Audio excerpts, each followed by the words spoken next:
बात हमर मान लागे कच्चा तान उलो बोरी लाने तू कान भाई बची गेले जान रे बात हमर मान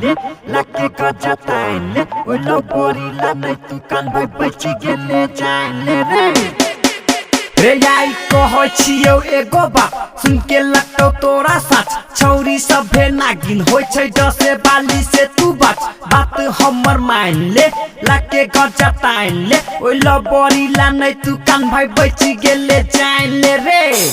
गुरु है महाकाल रे भाई खोजी दे तो तोरो ला दबाई कही दे छौरी के तू भाई रे गंग अपन हो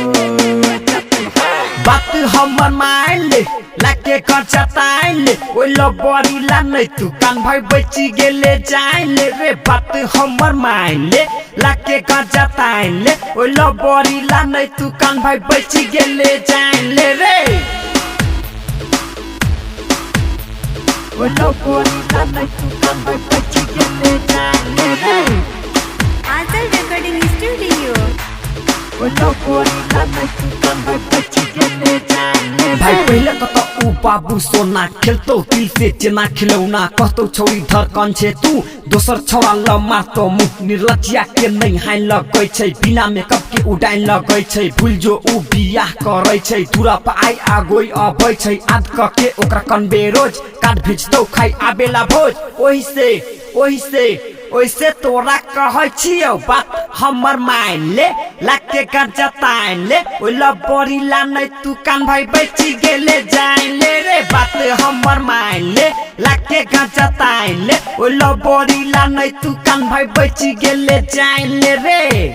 गुरु है महाकाल रे भाई खोजी दे तो तोरो ला दबाई कही दे छौरी के तू भाई कोई लबरी के सच्चाई सुने न सुनबे जे कान मुने बटै छै दिल जे ना पर शादी दिल तोड़ दे छै बोतल जे खाया रखै छै होटल जे खा सभे के लूटै छै हरामजादी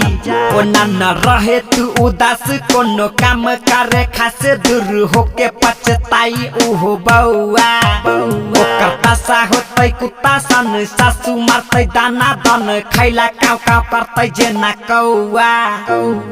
बात हमर मान ले लाके कर्जा तान ले ओइला बोरी लानै तू कान भाई बची गेले जान ले रे बात हमर मान ले लाके कर्जा तान ले ओइला बोरी लानै तू कान भाई बची गेले जान ले रे बात हमर मान ले लाके कर्जा तान ले ओइला बोरी लानै तू कान भाई बची गेले जान ले रे बात हमर मान ले लाके कर्जा तान ले ओइला बोरी लानै तू कान भाई बची गेले जान ले रे बात हमर मान ले लाके कर्जा तान ले ओइला बोरी लानै तू कान भाई बची गेले जान ले रे बात